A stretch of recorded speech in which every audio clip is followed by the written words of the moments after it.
Yes, now family, welcome back to another video on Jazz TV. Thank you for all the comments, likes and subscribes, and everyone, you know, following along and watching along. And I think the channel's going down well recently. Got a lot of comments saying how people enjoy it, so I appreciate that, and there's many more to come. So today we're going to talk about how boxing is known as a working class sport. It's the working man's sport, and a working man can do it, but the truth is, it's not a working class sport. It couldn't be far from the truth, and it is in many senses. But the people who go to the top of the game, I'm going to tell you now why it becomes less and less working class as the success continues and your career goes on, and why it's less working class, and why the working class mentality comes to a point where it won't benefit you anymore. So when you go into a gym as a kid, as a youngster, you don't need nothing. You just need a pair of wraps, or you don't need nothing, a gum shield. Maybe you can use the gym's equipment. We've got a lot of facilities. Well, that's where I'm from in Liverpool, but maybe not everywhere. If you've got a facility like that, you're lucky. You can go into that gym. Maybe you need a bus pass to get to and from the gym, maybe, and that's all you'll need. And the gym subs, and you're away. You're flying. You've got people there to support you, help you, guide you. And it's all well and good, and you have your first fight, and you have a little bit of social pressure to get yourself a pair of boxing boots or shorts or things like that. But most of the kit is provided for you. So in that sense, it is working class. The championships go on. The club's going to pay for you to enter the championships. A lot of kids don't even know that they had to pay to enter the championships, but now you do. The club's going to pay for that, and your club will take you, your coach will take you up there most of the time. If you're going to stay there overnight, the club will pay. So all well and good, but then you might go to a fight for England. I'll tell you from my situation, you might fight for England, and then you go away. You're going to fight at the top level. You're going to be competing against the best in the world. If you're the best in your country, then you go on to fight in Europe. Then you fight in Europe, you do well, you go on to the World Games, Olympic Games, and when you start fighting these people, you notice a difference in strength if you're not the one who's doing these things. So you can train hard as you can, it's all well and good, and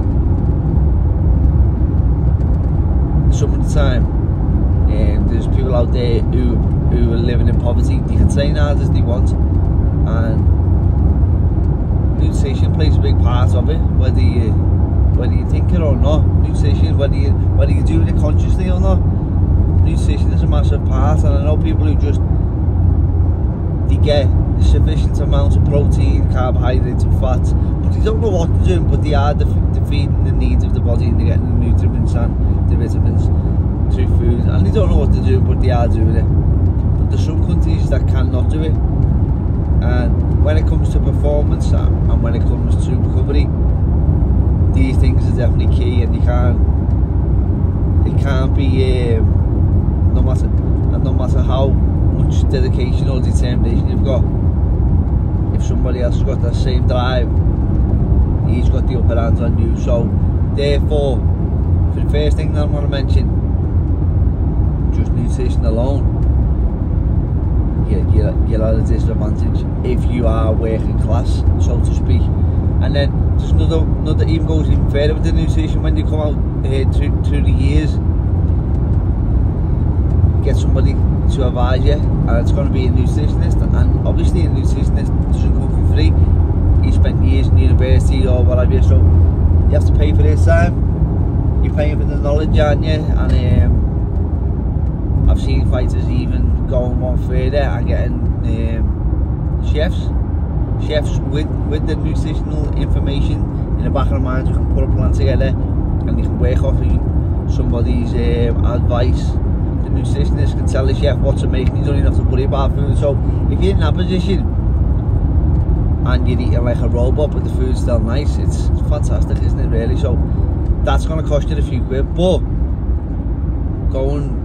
that's on one end of the spectrum. You even get yeah, that's on one end of the spectrum, and all the way across the other end of the spectrum is the kid with with no money and no fuel to train.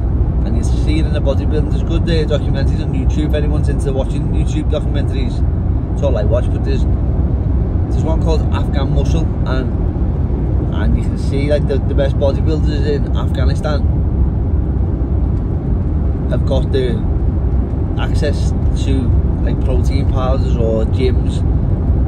It's another one we'll go on to now, gyms, but protein powders, gyms, food, the right food to eat, and the fellas who haven't got nothing, all they want is the access to these tools. And yeah, that's how easy it is to become, you know, better. If you can raise funds to fund your nutrition, then you'll definitely get the upper hand. The next one, like I said, then was gym. The gym and the facilities in the gym. And now, as a boxer, when you turn professional, if you can, you have your own gym, then you'll have your other gym, where you go and do your cardio, maybe you do your strength and conditioning, and then when you're in your gym, you can pay for extra sparring, good sparring to come in. This costs money, so you're getting better sparring, therefore you're learning more, the brain's working, and you're getting a bit of a jump on your opponent there just by getting that. You can go out as much as you want and get the help, but if you can't, maybe you've searched up and down your area, you know, 100-mile radius, and you've sparred with everyone, you've learned what you need to know, then it's time to take the next step. And that's what not working class anyway, big fighters who've earned a few quid and invested in themselves, they can bring them people in. So then again, you see, it becomes less working class. Strength conditions, another one, just like I said before, the strength conditions, a massive part of it too. You know, you can hire somebody to do your strength conditioning for you. You can have all of the dedication in the world, but if you haven't got the knowledge, you're paying someone as well for the knowledge, aren't you? So strength conditioning is a big one. What are the ones is and just resources, cash, resources, and being able to go away. You know, you can go to a different country, you can go and get different experiences in different countries. Yeah, there's many. Maybe you'll know one or two that you can bang in the comments there for young fighters who are gonna be watching this video. But there's many. So yeah, it's an old cliche really, boxing's a working class sport. At the grassroots level it is, but when you go higher and higher up the sport, it becomes less and less working class. And you see even the fighters who are at the very top, even like the steroids. I've talked about this before, about the fighters with the steroids. They must cost a few quid. They must have someone advising them. Maybe, I don't know actually. I don't know too much on that, but I can imagine the same. It's another outgoing steroids if top fighters are on that type of stuff. And like even another one there, you have getting a bus or having a car. It's going to cost you more money, but it's going to save you time. The more time you can save, the more you can train, because you can get more time to rest in between sessions. And that's how I see it. More finances that you can show and brandish online, the more people you're gonna attract to watch it. And that's just the way the world is. You see Money Mayweather made like a fantastic career on it, didn't he, on the back of it, and no one ever knew what he had in his bank account, did he? And I'm sure he was blagging it a long time before he actually had it. So it's mad, isn't it, how it works. And sometimes fighters don't get the credit that they deserve because people think you haven't made a few quid, or the opposite to that. Some people think that fighters are fantastic fighters because they've made a few quid, but they're actually not that, you know, they're not that good of a fighter. So yeah, just a little bit of a ramble there on why boxing isn't working class. And it kills me to say it because we are working class people. But to go far in the sport, it's important that you do invest in yourself. When you get a few quid, make sure you put it back into your recovery, back into your own fitness lifestyle, back into your own nutrition. It's important that you do that, because the more you do, the more you'll get out of it, the more you can go again, and that's how you grow as a fighter. So yeah, thank you for watching this video. Please like, subscribe and leave a comment. As always, have a lovely day, Formula Mo.